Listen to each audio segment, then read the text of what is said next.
is it Stageman? Yeah, Stageman here. How you doing? Pretty good, pretty good. I've been watching your videos. I find you guys interesting, and I wanted to call in, make comments on a couple of topics that you guys had talked about. It appears that some of the conversation isn't taking into consideration certain topics such as physics or biology. I heard that you have a physicist there. Yeah, he's sitting right here. Fantastic. I don't know what your experience is as a physicist, or if you are, in fact, a graduate of your discipline, and if you're working in the field. But aside from that, God can be proven conclusively via physics and biology. Okay. That being that... Define God and make your case. Excuse me? Define God and then make your case. Prove that God exists with physics and biology. Oh, I am. Well, you got to define God first. No, I don't have to define God. How are you going to say that physics and biology prove something that you haven't defined? Well, because if you listen to the evidence, you'll see that there has to be a God. No, and the evidence is that you're assuming some definition. You're assuming some definition of God in order to make that statement at all. No, well, listen. Yes, to the you evidence, have and then to you make your own conclusion. No, stop. If you say that physics proves that there has to be a God, you have some working definition of God in order to make that claim at all, and I want to know what it is. God is the being that is outside of time and space that created time and space. You as a physicist know that time is quantitative.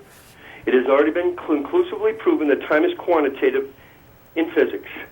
So if time is quantitative, it has a beginning, it has an end. That being the case, God is outside of time and space. He inhabits eternity, something that man cannot comprehend. If we can't comprehend it, how can you make the assertion? The biological evidence... If we can't comprehend it, how can you make the assertion? Well, the biological evidence is that to have life, you have to have a nucleotides and amino acids to make up proteins. The direct enemy, or what destroys amino acids and nucleotides, is oxygen. Now, some people say that we formed in the ocean. We evolved out of the ocean. Well, that couldn't be, because nucleotides and amino acids have to synergize in the same amounts exactly at the same time. Their enemy, oxygen. The ocean is water. What's water made up of? I'll say hydrogen and oxygen. Do I win? Oh, you win. Now, some people have even argued to me about however, water isn't oxygen. There are lots of things that contain... the molecules. You've got to have the molecules of oxygen. So is a molecule. every molecule that includes oxygen is the enemy of nucleotides. If right? oxygen is present... Now, if oxygen is present on its own... Now, granted, I'm not a scientist or a biologist, and I don't know whether any of this is accurate, and I don't know if my objections are valid or not, but... You're absolutely right. If oxygen is present... In any amino form? acids and nucleotides cannot synergize in the quantitative amount to synergize proteins. How does this prove that a God exists? Because, well, let's look at it logically. I am. If we couldn't have evolved in the ocean because of oxygen, and that means oxygen couldn't have existed for amino acids and nucleotides to synergize. Okay, so if oxygen didn't exist, life couldn't exist. No. You're completely and totally and utterly ignorantly wrong. How could oxygen not exist? Oh, shut up. You're talking about abiogenesis, which is a theoretical field, which we don't necessarily know how life in fact did form. But we do know that life can in fact form.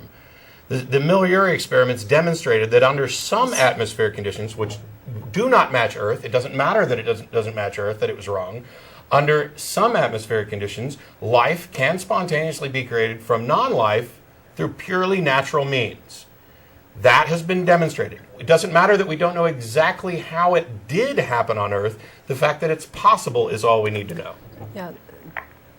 The other Are you thing there? is, Oh, well, the other point It's I'd like not. to make is that the idea that amino acids couldn't form on the Earth is completely wrong, because at the time the amino acids are supposed to have formed, right. something like what 3.5 billion years ago, something like that. I don't know. I know the age of the Earth is roughly 4.5 billion years, Yeah, so say 4 billion years ago, but amino I think acids it's started it's to. actually closer to 1 billion years ago. I think Well, that there was a this is longer period of the nothing. the amino acids. Okay. Okay, so By the way, if we can, put up a link to Talk Origins, where these questions are actually addressed by people who know what the hell they're talking about. yes, because I this don't, one's actually and he addressed. didn't. Okay, actually, oxygen didn't exist on the Earth at that time in the same concentration that it does now. So amino acids could have formed in that environment. And the reason we didn't have a highly oxygenated environment is because plants hadn't evolved yet. Yeah.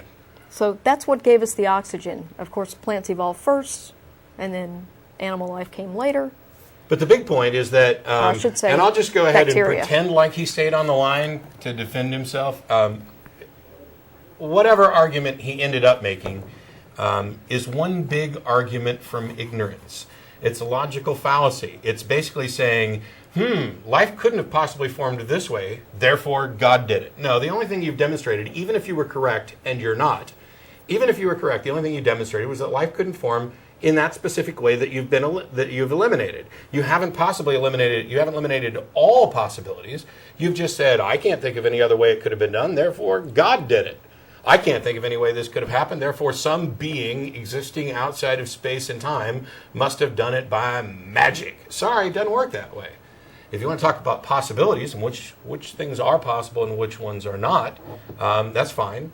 I'd like us to move more towards probabilities, but saying that physics and biology conclusively prove that a transcendent, out-of-time, intelligent being exists is absurd and demonstrates some of the most pitiful logical reasoning that I've ever heard. If it were true, you wouldn't be calling in to a public access television program to tell me that physics proves God.